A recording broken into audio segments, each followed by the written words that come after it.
સરકારની જાહેરાત બાદ ધોળકામાં પેટ્રોલ માટે ભારે અફરાતફરી। બેગવા ચોકડી પર એચપી પેટ્રોલ પંપ પર વાહનોની લાંબી કતારો। ઈંધણ પર નિયંત્રણ અને શોર્ટેજની આશંકા વચ્ચે લોકો પેટ્રોલ પંપ પર તૂટી પડ્યા। ધોળકાના બેગવા ચોકડી પાસે પેટ્રોલ પુરાવા વાહન ચાલકોની પડાપડી। સૌથી મોટા સમાચાર મળી રહ્યા છે। સરકાર દ્વારા પેટ્રોલ અને ડીઝલના સપ્લાય પર નિયંત્રણ લાવવાની અને આગામી દિવસોમાં ઈંધણની અછત સર્જાવાની આશંકા વ્યક્ત કરતા જ જનતામાં ફફડાટ ફેલાયો છે। સરકારના આ નિવેદનોની સીધી અસર હવે ગ્રાઉન્ડ ઝીરો પર જોવા મળી રહી છે। અમદાવાદ જિલ્લાના ધોળકા તાલુકામાંથી ચિંતાજનક દ્રશ્યો સામે આવ્યા છે, જ્યાં પેટ્રોલ પંપ પર લોકોની ભારે ભીડ ઉમટી પડી છે।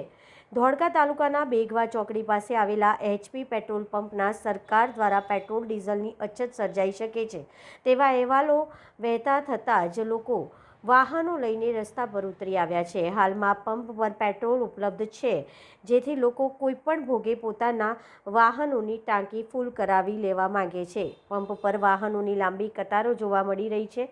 પેટ્રોલ પુરાવા માટે વાહન ચાલકો વચ્ચે ભારે પડાપડી અને ઘર્ષણના દ્રશ્યો પણ સામે આવી રહ્યા છે।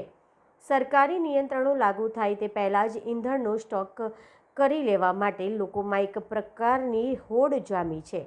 સરકારના એક નિવેદનના કારણે સામાન્ય જનતામાં અત્યારે ચિંતાનો માહોલ છે અને ધોળકાના બેગવા ચોકડી પાસે સ્થિતિ વણસી રહી છે।